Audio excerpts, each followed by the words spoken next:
Friends, welcome in Nimit pharma classes. तो हमारी जो टेस्ट सीरीज चली हुई है उसका आज हम अगला देखते हैं आपका एडिनर्जिक एगोनिस्ट के बारे में, यानी कि सिंपैथोमाइमेटिक ड्रग्स के बारे में आज हम देखेंगे इस 50 क्वेश्चंस में। तो फर्स्ट क्वेश्चन है हमारा, which neurotransmitter is the principal transmitters release from the most post ganglionic sympathetic nerve ending, यानी कि अधिकांश post ganglionic sympathetic nervous system में या नर्व एंडिंग में कौन सा न्यूरोट्रांसमीटर निकलता है। ठीक है स्टूडेंट्स, पहले आपको मैं बताऊं कि न्यूरोट्रांसमीटर के बारे में। तो न्यूरोट्रांसमीटर्स क्या है, जो आपकी नर्व है, जैसे मान लीजिए ये आपकी नर्व फाइबर है ना। नर्व फाइबर जब मैंने एचपी पढ़ाया तो आपको नर्व फाइबर के बारे में पूरा बताया था। ठीक है, ये आपकी नर्व फाइबर होगी मान लीजिए। ठीक है, यहाँ से नर्व एंडिंग, ये नर्व एंडिंग मान लीजिए, तो ये दूसरी नर्व आई। तो यहाँ पे क्या होता है, इनके बीच में एक न्यूरोट्रांसमीटर होता है, इसको बोलते हैं प्री गैंग्लियोनिक न्यूरॉन। कौन सा बोला जाता है इसको? Pre ganglionic neurons. यहाँ पे पूछा है पोस्ट गैंग्लियोनिक न्यूरॉन्स के बारे में। ठीक है, कौन से न्यूरॉन्स के बारे में? पोस्ट गैंग्लियोनिक न्यूरॉन्स के बारे में। तो ये जो न्यूरॉन होते हैं जो लास्ट में नर्व एंडिंग के जो लास्ट में न्यूरॉन्स है, इन्हीं को बोला जाता है कौन सा? Post ganglionic neurons. ठीक है, अब बात मैं आपको समझाता हूँ, जो पहले भी मैंने क्लासेस ली उसमें भी समझाया डिटेल में, दोबारा से फिर समझा देता हूँ। जो जितने भी प्री गैंग्लियोनिक न्यूरॉन होंगे आपकी बॉडी में, जितने भी प्री गैंग्लियोनिक की बात कर रहा हूँ, यहाँ पे न्यूरोट्रांसमीटर होता है एसिटाइलकोलिन। कौन सा न्यूरोट्रांसमीटर होता है? एसिटाइलकोलिन। अब इसमें जो क्वेश्चन पूछा है आपका सिंपैथेटिक पूछा है, तो दो तरह के आपके सिस्टम होते हैं, सिंपैथेटिक और पैरासिम्पैथेटिक नर्वस सिस्टम। ठीक है, पैरासिम्पैथेटिक नर्वस सिस्टम जिसको पीएनएस बोला जाता है, और इसको बोला जाता है सिंपैथेटिक नर्वस सिस्टम। ठीक है, एसएनएस बोला जाता है। तो पैरासिम्पैथेटिक नर्वस सिस्टम में नर्व एंडिंग के ऊपर निकलता है आपका एसिटाइलकोलिन। ठीक है, पैरासिम्पैथेटिक में दो निकलते हैं, एक आपका नोर एड्रेनलिन, ठीक है, और एक आपका निकलता है एसिटाइलकोलिन। ठीक है, एसिटाइलकोलिन दोनों जगह निकलता है, बट मोस्टली जो सिंपैथेटिक नर्वस सिस्टम है यहाँ पर ज़्यादा कौन सा निकलता है? नोर एड्रेनलिन। फिर उसके बाद कौन सा निकलता है आपका? एसिटाइलकोलिन। अभी आपसे पूछ रहा है कि अधिकांश post ganglionic sympathetic nerve ending में कौन सा न्यूरोट्रांसमीटर निकलता है। तो स्टूडेंट्स आपको बताना है, फर्स्ट ऑप्शन दिया एसिटाइलकोलिन। एसिटाइलकोलिन कहाँ निकलता है? एक तो प्री गैंग्लियन निकलता है, और एक आपके पेरिफेरल नर्वस सिस्टम। ठीक है, या pre synaptic nervous system. Pre sympathetic nervous system में कौन सा निकलता है आपका? एसिटाइलकोलिन। डोपामिन यहाँ नहीं निकलता, नोर एड्रेनलिन। नोर एड्रेनलिन यहाँ पे निकलता है, तो इसका आंसर हो जाएगा आपका आंसर नंबर सी ठीक हो जाएगा। स्टूडेंट्स कैसे ठीक होगा वो मैंने आपको बता दिया है, पूरा सिस्टम की नर्वस सिस्टम आपको समझा दिया मैंने। ठीक है, नेक्स्ट क्वेश्चन है, which adrenergic receptors is primarily responsible for increase of a heart rate. Increase of heart rate की बात कर रहा है, तो मैंने आपको पहले ही बताया था। रिसेप्टर्स के बारे में बता दूं आपको, दोबारा से बता देता हूँ एक बार यहाँ पे। ठीक है, देखिए जैसे M1 रिसेप्टर था, कौन से रिसेप्टर की बात कर रहा हूँ मैं? M1। फिर उसके बाद M2 और आपका M3। स्टूडेंट्स जैसे ही मैंने फर्स्ट क्वेश्चन बताया था, अगले में स्पेस देता हुआ चलूँगा आपको टाइम का थोड़ा। ठीक है, जैसे ही आपको क्या करना है, मैंने क्वेश्चन फर्स्ट बताया, तो उसके जो वीडियो जो भी स्टूडेंट्स लाइव देख रहे हैं, तो वो कमेंट सेक्शन में इनके डालते हुए जाना, आंसर्स कमेंट सेक्शन में डालते हुए चलता रहना आपको। ठीक है, कोई डाउट आएगा तो वो भी आप डाल सकते हैं, बाकी कमेंट सेक्शन में डालते हुए चलना। मैं उसको फिर आपको जब आप डाल देंगे उसके बाद मैं आपको बताऊंगा। ठीक है, जैसे दूसरा क्वेश्चन है तो इसका आप डाल दीजिए, मैं तब तक इसको एक्सप्लेन करता हूँ। M1 रिसेप्टर्स बताए थे मैंने पहले, उसके बाद NN रिसेप्टर बताया था, और NM रिसेप्टर बताया, फिर उसके बाद इनके बारे में बताता हूँ। सबसे पहले M रिसेप्टर्स मैंने कहाँ बताए थे आपको? गैस्ट्रिक ग्लैंड और गैंग्लिया में। कहाँ बताए थे? गैस्ट्रिक ग्लैंड्स होगी, और आपका गैंग्लिया। ठीक है, ये कहाँ बताए थे मैंने आपको? हार्ट में बताए थे M2 रिसेप्टर्स, और M3 रिसेप्टर्स आपकी स्मूथ मसल्स में बताए थे। ठीक है, स्मूथ मसल्स में। NN रिसेप्टर्स मैंने आपको बताया था गैंग्लिया पे। दूसरा आपको मैंने ये बताया था, कहाँ पे बताया था दूसरा? एड्रिनल। ठीक है, एड्रिनल मेडुला में, जो आपका मेडुला पार्ट है उसमें मिलता है। NM रिसेप्टर्स बताए थे आपको न्यूरोमस्कुलर जंक्शंस पे, न्यूरोमस्कुलर जंक्शंस पे। ठीक है, अब आते हैं, ये इधर ऑप्शन में आ गया। अब ये जो थे, ये आपके एसिटाइलकोलिन में बताया था मैंने आपको, जब कोलिनर्जिक ड्रग्स पढ़ाई थी वहाँ पे बताया था। अब ये आ गया आपका सिंपैथेटिक ड्रग्स में। अल्फा और अल्फा 2 रिसेप्टर्स आपके मिलते हैं ब्लड वेसल्स पे। कहाँ पे मिलते हैं? आपकी ब्लड वेसल्स पे। ठीक है, याद रखना। बीटा 1 रिसेप्टर आपको मिलेगा हार्ट में, और आपकी जेजी सेल्स में, किडनी के अंदर जो जेजी सेल्स हैं वहाँ पे। ठीक है, बीटा 2 रिसेप्टर्स मिलेगा आपके स्मूथ मसल्स पे। इसमें एक बीटा 3 भी होता है, वो आपका मिलेगा कहाँ पे? एडिपोज टिश्यूज़ में। ठीक है स्टूडेंट्स, जिसके पास ये लिखे हुए नहीं है या जो अभी अपने नोट्स बना रखा तो इसको कहीं नोट्स में कॉर्नर पे लिख लेना, क्योंकि ये बहुत बारी रिसेप्टर्स के बारे में पूछा जाता है कि M1 कहाँ प्रेजेंट है, M2 कहाँ प्रेजेंट है, M3 कहाँ प्रेजेंट है, NN कहाँ प्रेजेंट है, NM कहाँ प्रेजेंट है, और आपका α1 और α2 कहाँ प्रेजेंट है, β1 β2 β3 कहाँ प्रेजेंट है। बहुत बार ये पूछा हुआ। अब हम इस क्वेश्चन की तरफ बढ़ते हैं। बहुत स्टूडेंट्स ने बहुत बढ़िया जवाब दिया है, कुछ स्टूडेंट बहुत अच्छी स्टडी कर रहे हैं, बहुत अच्छा जवाब देते हैं। इसका देखिए, which adrenergic receptor is primarily responsible for increase heart rate. Heart rate बढ़ाने के लिए कौन सा, तो हार्ट रेट बढ़ाने के लिए कौन सा आएगा, जो हार्ट पे रिलेटेड होगा। तो हार्ट से कौन सा रिलेटेड है, ये आपका β1 रिसेप्टर्स। कौन, आपका β1 रिसेप्टर इसका आंसर हो जाएगा। ये दोनों ब्लड वेसल्स में हार्ट से कोई लेना देना नहीं है, स्मूथ मसल्स में इसका कोई नहीं है, इसका कोई नहीं है। अब कुछ लोग बोलेंगे सर इसका, ये क्या करते हैं, हार्ट की एक्टिविटी को कम करने का काम करते हैं M2 रिसेप्टर्स, और ये β1 रिसेप्टर्स इसकी एक्टिविटी को बढ़ाने का काम करते हैं। ठीक है स्टूडेंट्स, ऑल डाउट क्लियर। चलते हैं नेक्स्ट क्वेश्चन की तरफ। बहुत बड़े स्टूडेंट्स ऐसे जवाब देते रहिए। ठीक है, जब भी ये लाइव सेशन आपका चलता है तो आपको ज़्यादा से ज़्यादा स्टूडेंट्स को शेयर कर दीजिए।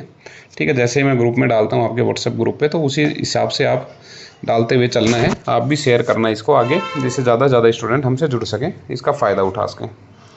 ठीक है, ओके, देखते हैं अगला। Stimulations of β2 receptors causes. β2 receptor की उत्तेजना से क्या होता है स्टूडेंट्स।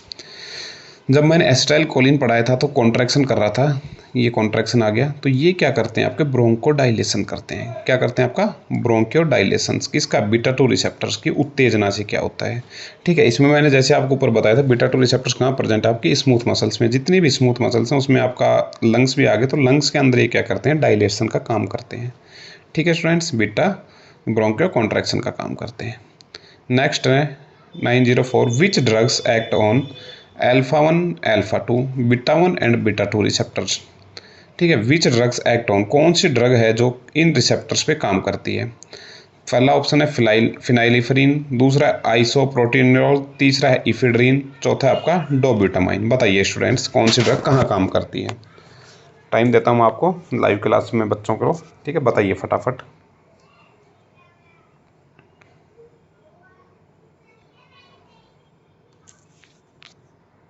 बहुत बढ़िया स्टूडेंट्स, जवाब देते रहिए, लगे रहिए ऐसे ही, बहुत अच्छी तैयारी है।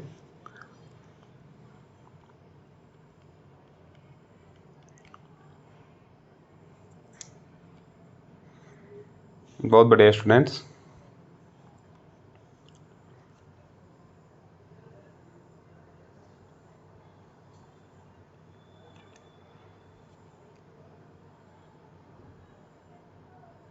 बहुत बढ़िया, बहुत बढ़िया।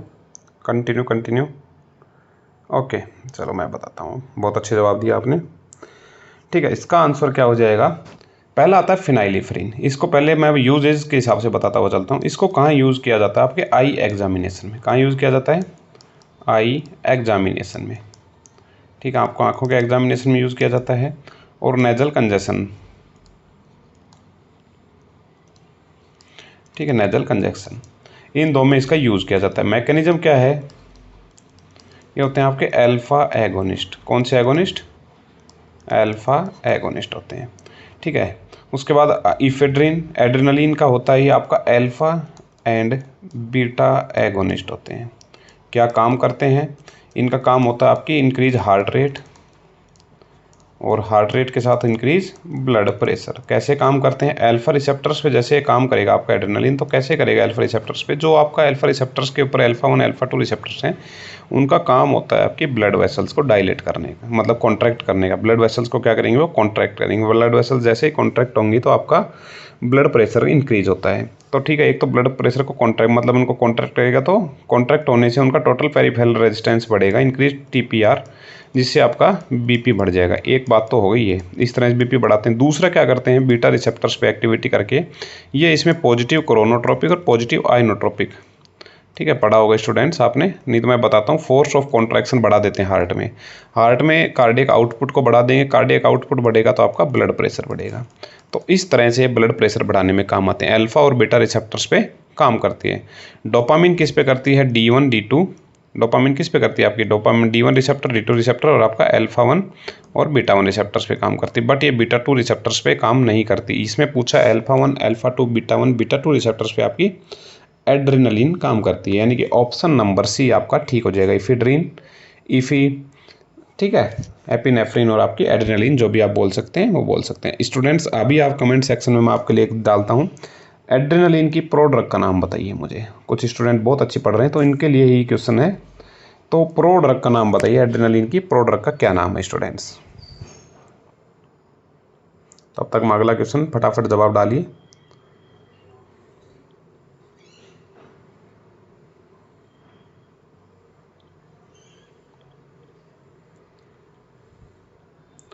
ठीक है, अगला क्वेश्चन आपका बहुत बढ़िया students. Norepinephrine predominantly act as, norepinephrine मुख्यतः किन रिसेप्टर्स पे काम करता है। अभी मैंने आपको बताया था नॉरएपिनेफ्रिन किन पे काम करता है। ठीक है, बताइए फटाफट आंसर। ओके, बीटा 2 ओनली नहीं, बीटा 2 ओनली पे काम नहीं करता। बीटा 2 ओनली पे आपकी बीटा 2 एगोनिस्ट काम करते हैं, जिसका एक मेन ड्रग आती है साल्ब्यूटामोल। कहाँ यूज की जाती है, एंटी अस्थमेटिक ड्रग होती है साल्मिट्रोल, फॉर्मिट्रोल।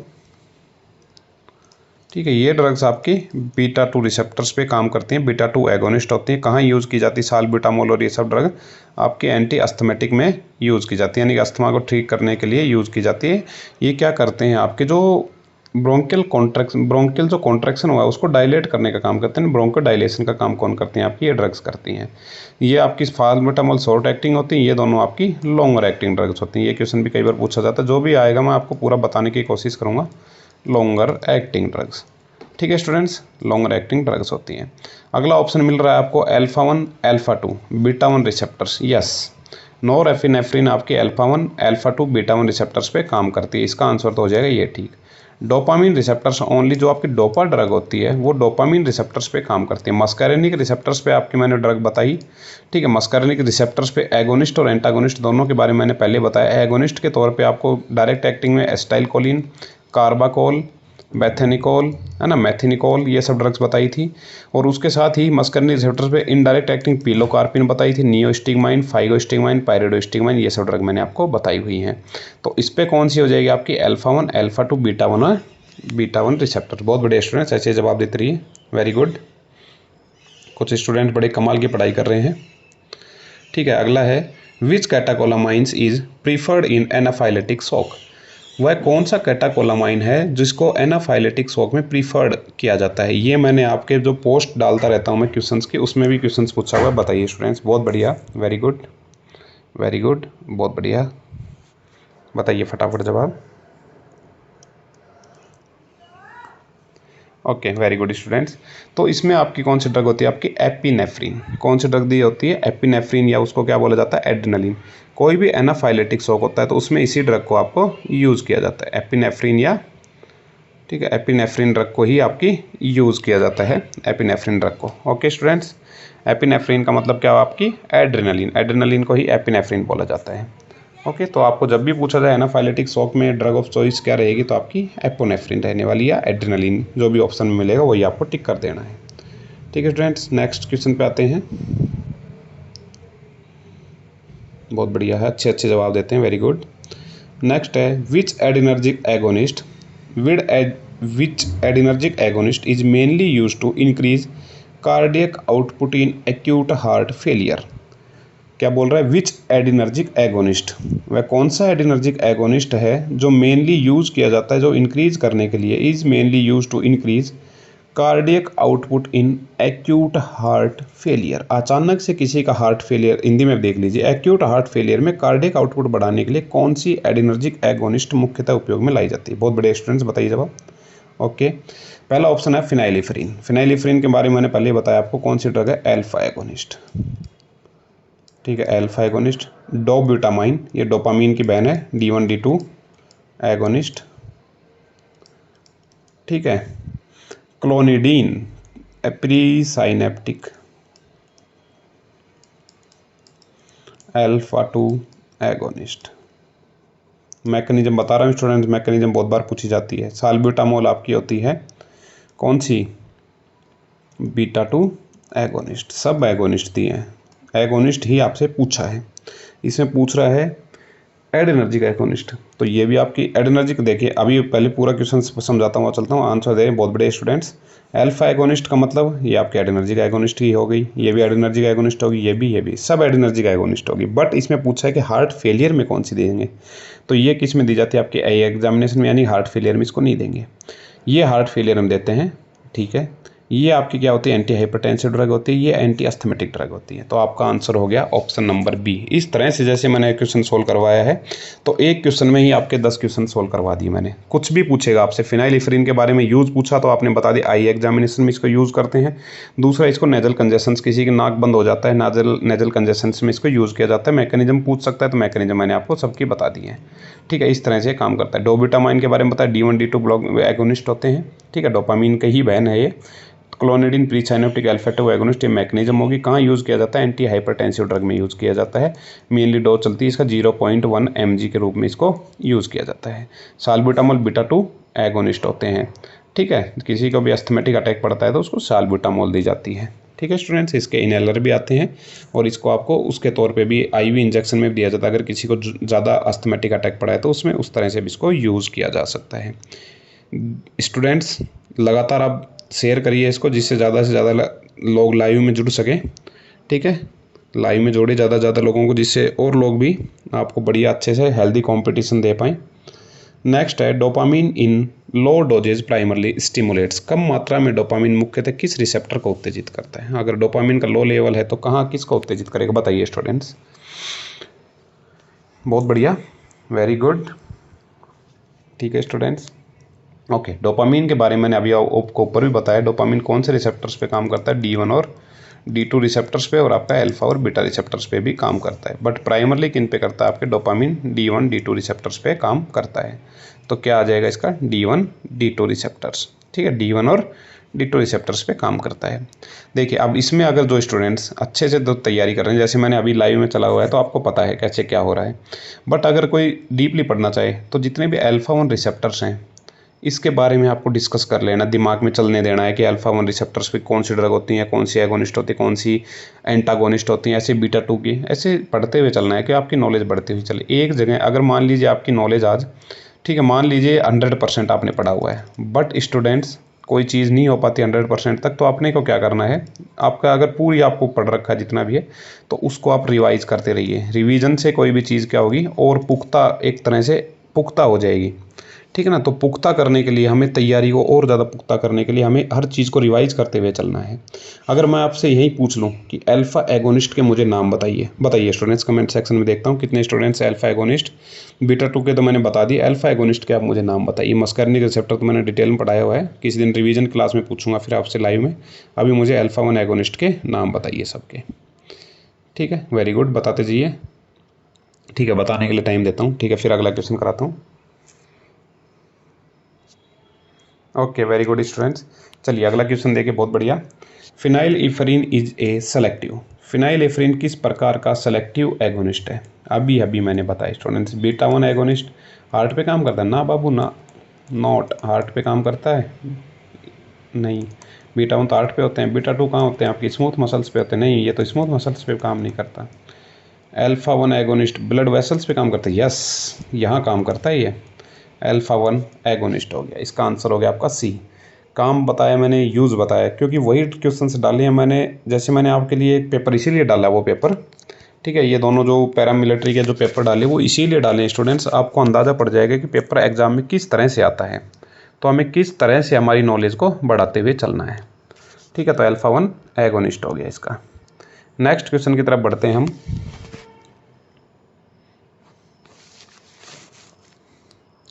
विच drugs is commonly use as a nasal decongestant.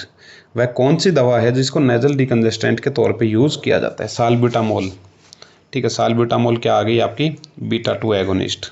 इसका मतलब नेजल, नाक के अंदर कौन सी आती हैं, अल्फा से रिलेटेड कोई भी ड्रग आएगी वो नाक के अंदर काम आने वाली है। जाइलोमेथाजोलिन, जिस ड्रग के लास्ट में भी जोलिन जोलिन जोलिन मिले, ठीक है, जिसके भी लास्ट में आपको जितने भी जोलिन मिले उन सबको यहाँ आपको पढ़ते हुए चलना है। तो ये जोलिन क्या हो जाएगा, इसका आंसर हो जाएगा नेजल डीकंजेस्टेंट, नेफाजोलिन, ऑक्सीजोलिन, जाइलो, ठीक है, जाइलोजोलिन, जाइलोमेटाजोलिन, जितने भी जोलिन है वो सब यहाँ पे काम आने वाले हैं। किस तौर पे यूज़ किए जाते हैं, नेजल डीकंजेस्टेंट। एक और दवाई बताई थी मैंने ऊपर, फिनाइलिफ्रीन। कौन सी, फिनाइलिफ्रीन। ठीक है स्टूडेंट्स, फिनाइलिफ्रीन भी इसी के काम आने वाली ड्रग है। उसके 2 यूज़ बताए थे मैंने। नेक्स्ट है साल्ब्यूटामोल इज ए सेलेक्टिव। देख लीजिए मैंने ऊपर वो सोल्व करवाने का मतलब यहाँ पे आप क्वेश्चन टकाटक लगा देंगे, जिसने नहीं भी पढ़ा था वो समझ गया होगा। साल्ब्यूटामोल कौन सी? अल्फा एगोनिस्ट नहीं, अल्फा 2 एगोनिस्ट नहीं, बीटा 1 एगोनिस्ट नहीं, बीटा 2 एगोनिस्ट। यस, ये क्या है आपका? Beta 2 agonist. Very good students, बहुत बढ़िया जवाब देते हैं आप। टर्ब्यूटाइलिन इज मेनली यूज एज। टर्ब्यूटाइलिन का मुख्य उपयोग किस में किया जाता है? हाइपरटेंशन में ना, ब्रोंकियल अस्थमा में, यस, ब्रेडिकार्डिया में ना, ग्लूकोमा में ना। कहाँ यूज़ किया जाता है आपका?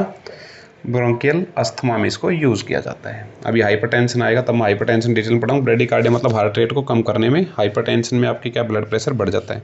ग्लूकोमा को मैंने कंप्लीट डिटेल में बताया, जिसने नहीं देखा है वो पीछे जाके देख लीजिए, जो पीछे वाली वीडियो उनमें जाके आप देख सकते हैं ग्लूकोमा के बारे में स्टूडेंट्स। ठीक है, नेक्स्ट आपका 913, which beta 2 agonist has been use to the tocolytic to delay the premature labour. समय से पहले प्रसव को रोकने के लिए कौन सा बीटा 2 एगोनिस्ट का उपयोग किया जाता है? देखिए स्टूडेंट्स, बीटा 2 एगोनिस्ट ही क्यों दे रहे हैं? पहले टोकोलाइटिक एक्टिविटी क्या होती है, जो आपको क्या कर देगी, उसके अंदर जो आपके जो भी प्रेग्नेंट वोमेन थी उसके अंदर क्या करता है, वो जो अबॉर्शन की एक्टिविटी को इंक्रीज कर देता है। ठीक है, तो बीटा 2 एगोनिस्ट क्या करते हैं? रिलैक्स करते हैं उसको। क्या करते हैं? रिलैक्स करने का काम किसका होता है? बीटा 2 एगोनिस्ट का। एसिटाइल कोलिन का काम मैंने पहले बताया था, वो क्या करता है? कॉन्ट्रैक्शन। अगर आपकी बॉडी में एसिटाइल कोलिन बढ़ जाएगा प्रेग्नेंट औरत में, तो वो भी क्या हो सकता है, उसका अबॉर्शन या pre mature labour pain start हो सकता है। तो उसके ट्रीटमेंट के लिए बीटा 2 एगोनिस्ट दिए जाते हैं। तो इसमें फर्स्ट ड्रग है ritodrine. Yes, ritodrine is a beta 2 agonist. क्या है आपकी? Beta 2 agonist. ये क्या करती है? आपकी प्री मैच्योर लेबर जो पेन चला हुआ है उसको ठीक करने में काम आती है। पहला ही ऑप्शन ठीक मिल गया। दूसरा फिनाइलिफ्रीन के बारे में बता दें, क्लोनिडीन, इनके सबके बारे में मैंने बताया हुआ है। मिथाइल डोपा को as a false neurotransmitter use किया जाता है। अभी बता रहा हूँ, आगे क्या पता क्वेश्चन आएगा भी। इसको as a false neurotransmitter use किया जाता है। फॉल्स न्यूरोट्रांसमीटर इसको यूज़ किया जाता है स्टूडेंट्स। ठीक है, एज ए फॉल्स न्यूरोट्रांसमीटर्स को यूज़ किया जाता है। स्टूडेंट्स, बहुत अच्छे लेवल पे मैं आपको क्वेश्चंस पढ़ा रहा हूँ। अब भी अगर आपका नहीं हो रहा सिलेक्शन, तो आप में कहीं ना कहीं कोई ना कोई त्रुटि रह रही है। ठीक है ना। Clonidine lower blood pressures mainly by the stimulating. मैंने पहले ही बताया क्लोनिडीन के बारे में, बताया ना। डोज भी बताई कौन सी, कई बार डोज भी पूछ लेता है, तो 0.1 mg या आपसे ऐसे भी आ सकता है 100 mcg माइक्रोग्राम, है ना। माइक्रोग्राम वो है मिलीग्राम, यह है माइक्रोग्राम। इस तरह से कुछ भी आ सकता है। तो मैंने पहले ही बताया अल्फा 2 रिसेप्टर्स पे काम करती है, CNS के, सेंट्रल नर्वस सिस्टम, यानी प्री साइनेप्टिक अल्फा 2 एगोनिस्ट के तौर पे आपकी क्लोनिडीन काम करती है। बहुत बड़े स्टूडेंट्स ऐसे जवाब देते रहिए। Very good. लास्ट में जो 25 क्वेश्चंस के लास्ट में आप मुझे कमेंट में ये भी बताएंगे किसने कितने क्वेश्चंस ठीक किए। ठीक है। Methyl dopa is a primarily use. Methyl dopa का मुख्य उपयोग किस में किया जाता है? ब्रोंकियल अस्थमा में, hypertension during the pregnancy, heart failure या एनाफाइलेटिक शॉक। ठीक है, तो इसका यूज़ किया जाता है hypertension during the pregnancy. Pregnancy के अंदर अगर किसी को हाइपरटेंशन हो रही है तो उस पेशेंट में आप क्या यूज़ करते हैं? Alpha methyl dopa. काम कैसे करता है, इसकी मैकेनिज्म मैं आपको समझाता हूँ। जैसे आपका डोपामीन से क्या बनता है, पहले देखिए। डोपामीन से आपका सबसे पहले क्या बनता है? न्यूरोट्रांसमीटर फिनाइल एलानिन होता है। फिनाइल एलानिन आगे चल के टायरोसिन बनाता है, लिख देता हूँ चलो, ठीक है। फिनाइल एलानिन होता है, इससे बनता है टायरोसिन।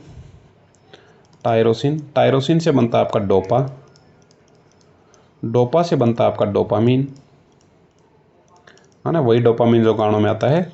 फिर उसके बाद नोर एड्रेनलिन या नोर एपिनेफ्रिन और फिर आपका एड्रेनलिन। फिर ये डिकम्पोज होने लगता है। ठीक है, ये होता है आपका नॉर्मल जो पाथवे होता है। जब आपने किसी को मिथाइल डोपा दिया, मिथाइल डोपा यहाँ कन्वर्ट करेगा। ये क्या होगा? डोपा। हमने दे दिया उस पेशेंट को क्या? Methyl dopa. यानी कि किसी प्रेग्नेंट वुमेन को हाइपरटेंशन हुआ था, उसको हमने दिया मिथाइल डोपा। अब ये मिथाइल डोपा यहाँ पहुँच गया जहाँ से आपका डोपामीन बन रहा था। अब ये क्या बनाएगा? इसकी जगह इधर आ जाओ, मैं बता रहा हूँ ये ड्रग देने के बाद की स्थिति। अब ऊपर ये बनाएगा मिथाइल डोपामीन। क्या बना देगा? Methyl dopamine. ठीक है, उसके बाद ये क्या बनाएगा? नोर एड्रेनलिन की जगह फॉल्स न्यूरोट्रांसमीटर बना देगा। फॉल्स न्यूरोट्रांसमीटर क्या बनाएगा आपका? मतलब ये नोर एड्रेनलिन की जगह मिथाइल एड्रेनलिन ऐसा बनाएगा जो आपके एड्रेनर्जिक जो एड्रेनलिन बनाने में मदद नहीं करेगा। तो इस तरह से इसको यूज़ किया जाता है स्टूडेंट्स। ठीक है, आ गया समझ में? वेरी गुड स्टूडेंट, बहुत अच्छा जवाब देते हैं आप, ऐसे ही मेहनत करते रहिए। Very good. Ephedrine increase blood pressure mainly because it. Ephedrine मुख्यतः किस कारण रक्तचाप बढ़ाता है? इफेड्रिन मुक्त किस कारण रक्तचाप बढ़ाता है? Only stimulates B2 receptors. तो बीटा 2, अच्छा चलो पहले आप बताइए फिर मैं बताता हूँ। बताइए 916 का जवाब फटाफट दीजिए, और थोड़ा ज़्यादा समझाने में टाइम लग गया है।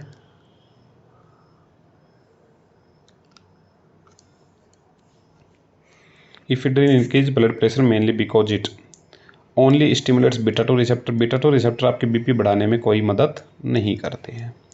Act as a mixed acting sympathomimetic, direct और indirect. Block alpha 1 receptors, inhibit acetylcholine esterase. बताइए फटाफट। वेरी गुड, बहुत बढ़िया। ओके, इसका आ गया act as mix acting sympathomimetic, direct और इनडायरेक्ट रूप से ये किसके लेवल को बढ़ाता है? आपके एड्रेनलिन को। ये इफेड्रा से मिलता है, इफेड्रिन प्लांट सोर्स से अगर बात करें, इफेड्रा जियार्डियाना से मिलता है आपका प्लांट सोर्स से।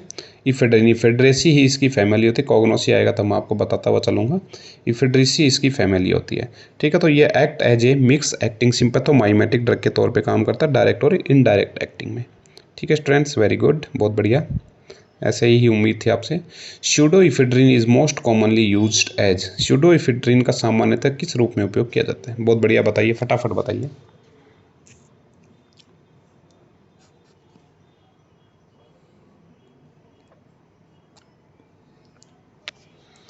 ओके, एज ए ब्रोंकोडायलेटर ना, नेजल डिकंजेस्टेंट, यस, इसको एज ए नेजल डिस्कंजेंट यूज़ किया जाता है। मैंने 3-4 ड्रग पहले बता दी आपको। फिनाइलिफेरिन बता दी, याद रख लेना स्टूडेंट्स, फिनाइलिफेरिन, ठीक है।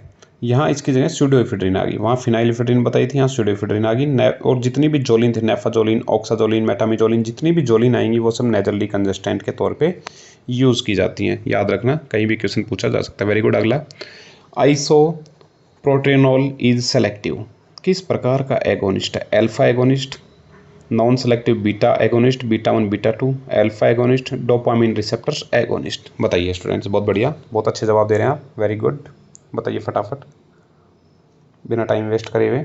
ओके, वेरी गुड स्टूडेंट, बहुत बढ़िया जवाब दिया आपका। बी ऑप्शन ठीक हो जाएगा, non selective beta agonist. Beta 1 और बीटा 2 के नॉन सेलेक्टिव एगोनिस्ट होते हैं आइसोप्रोटेनॉल। अल्फा एगोनिस्ट नहीं होता, अल्फा 2 भी नहीं होता आपका, डोपामिन रिसेप्टर पे भी नहीं आता, ठीक है। तो ये आपका ऑप्शन वैसे ही मैंने पहले बता दिया, बट बाकी ऐसे देखें तो ये भी कर सकते थे। नेक्स्ट आपका फटाफट जवाब देना आपको ना। Which beta 2 agonist is preferred as a rescue inhaler in acute bronchial asthma? acute bronchial asthma में रेस्क्यू इनहेलर के रूप में बीटा 2 एगोनिस्ट को प्राथमिकता दी जाती है। फर्स्ट है साल्ब्यूटामोल, दूसरा है क्लोनिडीन, थर्ड है मिथाइल डोपा, फोर्थ है फिनाइलिफ्रीन। फटाफट जवाब दीजिए स्टूडेंट्स, बहुत बढ़िया।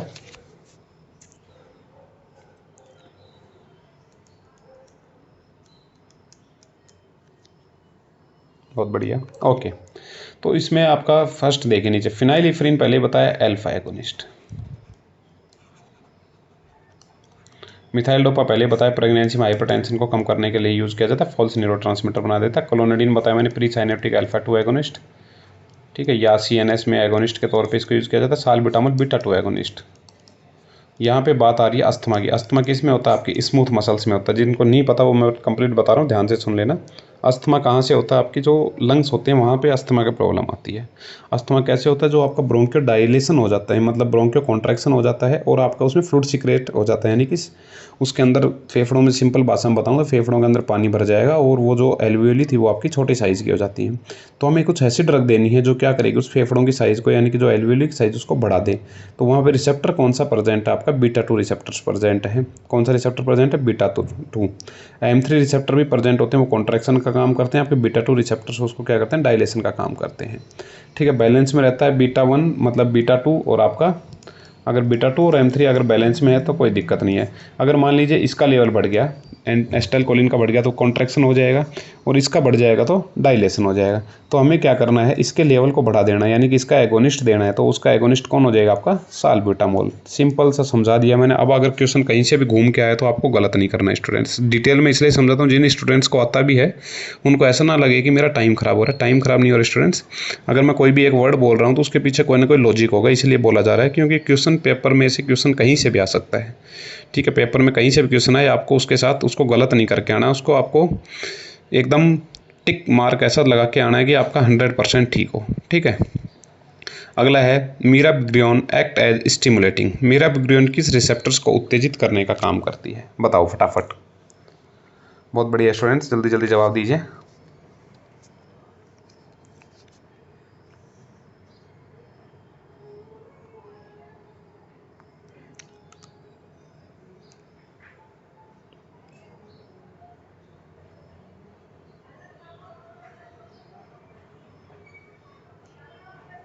ओके, वेरी गुड, बहुत बढ़िया।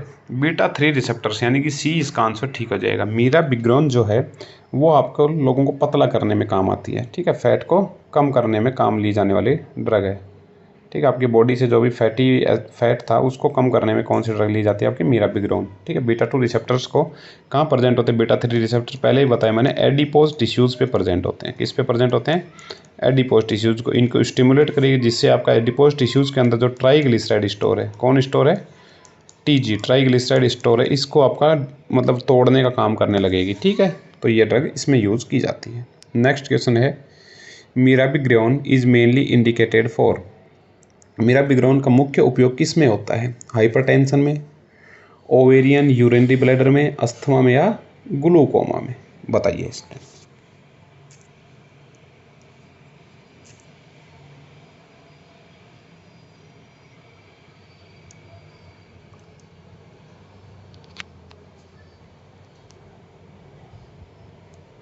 ठीक है, ये आपके कहाँ यूज होती है, ओवर एक्टिव यूरिनरी ब्लैडर में। किसी का अगर यूरिनरी ब्लैडर में ज़्यादा बार बार उसमें यूरिन आ रहा है तो उसमें आप मीराबिग्रियन भी यूज़ कर सकते हैं, क्योंकि बीटा 3 रिसेप्टर्स आपके वहाँ भी प्रेजेंट होते हैं, ठीक है। नेक्स्ट क्वेश्चन है a common adverse effect of beta 2 agonist is. Beta 2 agonist का सामान्य प्रतिकूल प्रभाव क्या है, बताइए फटाफट बताइए। वेरी गुड, बहुत बढ़िया स्टूडेंट, बहुत बढ़िया, ठीक है ठीक है, बताइए बताइए फटाफट।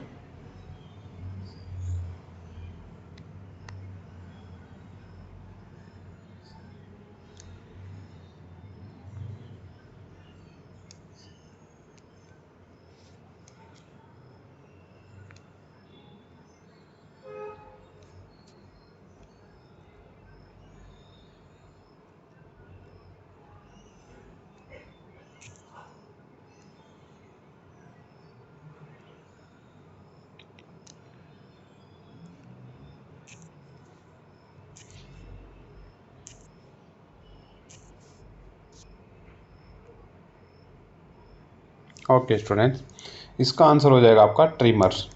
ये आपका मैंने बीटा 2 एगोनिस्ट, जब हम साल्ब्यूटामोल देखते हैं एग्जांपल के तौर पे, जब हम साल्ब्यूटामोल देखते हैं तो साल्ब्यूटामोल जब आप किसी पेशेंट्स को देते हैं तो उसमें साइड इफेक्ट क्या आ जाता है, आपके ट्रिमर्स, मसल्स ट्रिमर्स होने लग जाते हैं उसके, ठीक है, बॉडी में कंपन आने लग जाती है। तो उसके ट्रीटमेंट के लिए हम उसमें कौन सी ड्रग देते हैं, फिर उसको प्रोपेनोलोल देते हैं। प्रोपेनोलोल की मैकेनिज्म होती है बीटा 1 प्लस बीटा 2 एंटागोनिस्ट, ठीक है, याद रख लेना इसको। ठीक, अगर किसी पेशेंट को ट्रीमर आ रहे हैं तो उस पेशेंट को कौन सी ड्रग देंगे, फिर आप प्रोपेनोल देंगे, बीटा 1 बीटा 2 जो एंटागोनिस्ट होती है, ठीक, मिक्स काम करती है बीटा 1 रिसेप्टर्स पे भी और बीटा 2 रिसेप्टर्स पे भी। वेरी गुड स्टूडेंट, बहुत अच्छा जवाब दे रहे हो आप, वेरी गुड, लगे रहिए ऐसे ही। Dopamine act moderate doses predominantly stimulates. मध्यम मात्रा में डोपामीन मुख्यतः किसे उत्तेजित करता है, मध्यम मात्रा में अगर डोपामीन देंगे तो आप किसे उत्तेजित करवाएंगे, आपका फर्स्ट ऑप्शन है D1 रिसेप्टर्स, सेकंड ऑप्शन है बीटा 1 रिसेप्टर्स, थर्ड ऑप्शन है अल्फा 1 रिसेप्टर्स, फोर्थ ऑप्शन आपका बीटा 2 रिसेप्टर्स। बताइए फटाफट स्टूडेंट्स।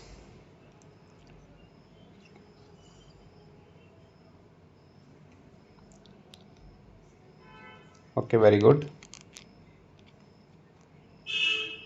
अगर आप मॉडरेट डोज देते हैं, पहले मैंने बताया था आपके कहाँ कहाँ रिसेप्टर काम करते हैं, D1 पे, D2 पे, ठीक है, आपके बीटा 1 पे, ठीक है।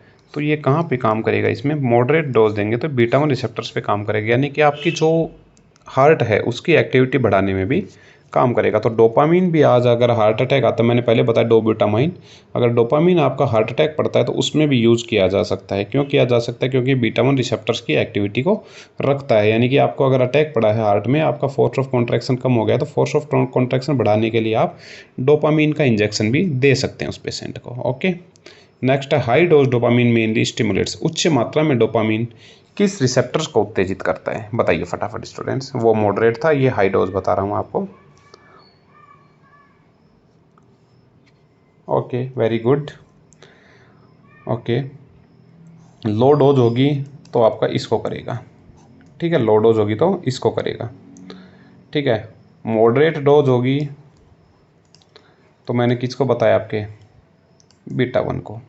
और अगर हाई डोज होगी तो आपको इसको स्टिमुलेट करेगा। तो ऑप्शन नंबर सी ठीक हो गया, अल्फा 1 रिसेप्टर्स को स्टिमुलेट करेगा। याद कर लेना, लो डोज डोपामिन रिसेप्टर्स को, मॉडरेट डोज बीटा 1 रिसेप्टर्स को, हाई डोज अल्फा रिसेप्टर्स को उत्तेजित करेगा, ठीक है।